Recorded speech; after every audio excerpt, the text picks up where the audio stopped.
Pandemi döneminden dolayı saat gece 12'de kapatmamız lazımken biraz geç kapattık. Saat 1'e doğru kapattık dükkanı. Bir eve gittikten sonra polisler saat 3'te 3 küsürde bizi aradı. Hırsız dükkana girmiş. Biz de dükkana geldik. Drabayı kırmışlar. Televizyonu götürmüşler. Polis bu arada 4 tane hırsızı yakalamış. Ama yanlarında televizyon yok. Levye, bir de yedek elbise, bir de bir tane arabayla onları yakalamışlar ama yanlarında televizyon yok. Saatler geçe yine televizyon yok. Daha önce de 3 kez hırsızlık yaşandı burada.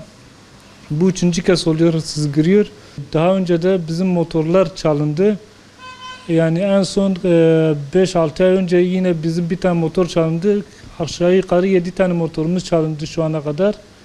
Yani hiçbirinin akıbeti belli değil. Yani bizim komşu dükkanlara da hırsız giriyor. Yani hırsızlara dur diyecek bir kişi yok mu? Yani onlara ceza verilecek. Yani hırsızlar elini kolunu sararak gidiyor.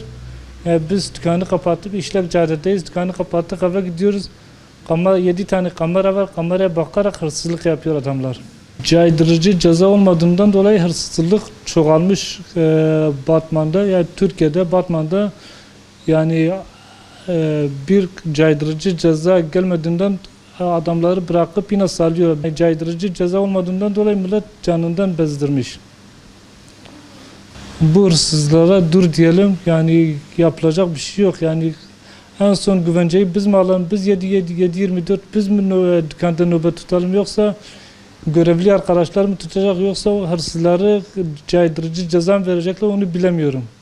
Yani dün gece hırsızlık oldu. 7-8 bin liralık televizyonumuzu yani hırsızlar yakalanmış, televizyon ortalıkta yok. Yani yetkililerden televizyonumuzu istiyoruz. Yani televizyonu bulup getirsinler.